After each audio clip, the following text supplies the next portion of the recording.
The Arizona Capital Times is sponsoring an upcoming event designed to draw more women into politics and public policy.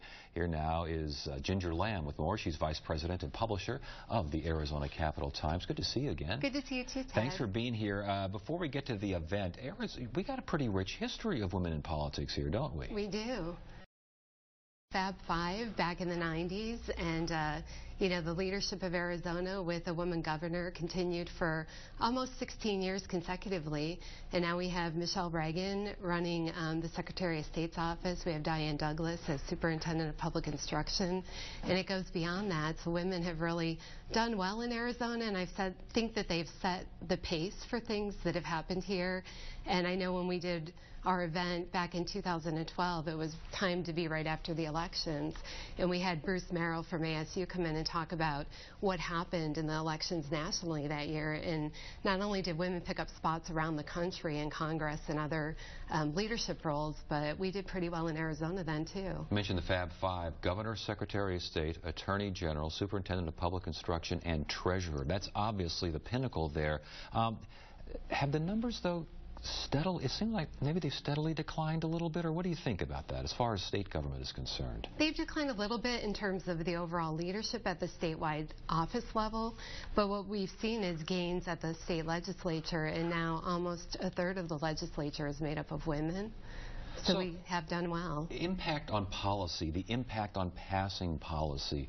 Talk about the impact of having women as lawmakers. Well, women, you know, they're running households, not all of them, but most of them are running households, they're running businesses. They have a lot on their plate, and they're capable of making tough decisions, and I think that helps them to lead in those roles. Are there differences, or do you hear others comment on the differences between a male lawmaker and a female lawmaker? Well, I think if you look at some of the individuals who've come into politics recently, the tables have turned and things are different in terms of what they encounter now is what we may have encountered in the past. And I know in terms of my own career, there were things I encountered in the media.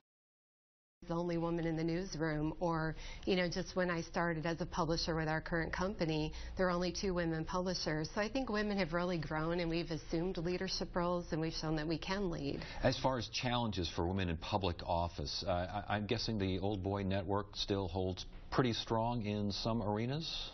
I think it does hold strong in some arenas, but there's ways to break through that, and I think as women we support one another in that and can help with challenges, and other men help with those challenges too and how to navigate that. Can it be more intimidating for women, or can it be a bit of an advantage at the Capitol as a lawmaker, as a lobbyist? I think for women it's about opportunity, and we have a lot of opportunity to go in and make change, and we have opportunity to lead, and I think it's finding what may be a challenge or something in your path that's not allowing you to accomplish what you need, and you just go in and you conquer it and look at it from a positive, that's an opportunity to make a real difference. Is there a thought that there are women out there that have not entered the public arena, that are not involved with public policy? You may know them, other folks may suggest their names and it would come up for now. Are you hearing those names over and over, and what's keeping them out of this particular? Well, that's the whole point of Women in Public Policy, and why we created it quite a few years ago, is that we want to help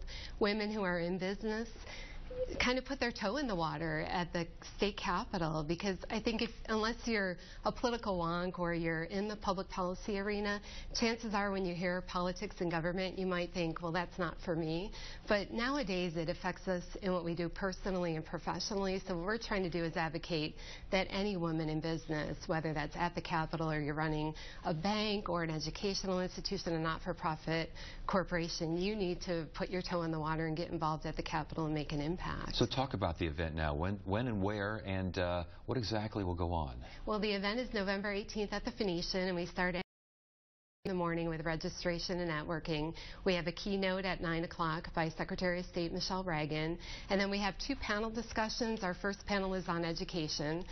We have a committee that helped us put together the agenda, and they've all talked about how as moms and business leaders, they're concerned about what's happening with education. We just had the governor's settlement, Common Core's no more, letter grades are going away. There's so many things, and it affects the future of our workforce. So we're going to have a panel to talk about that. We have Lisa Graham Keegan, one of the Fab Five, former superintendent of public instruction, will be on the panel. Jana Day with Policy Connect is going to lead that discussion.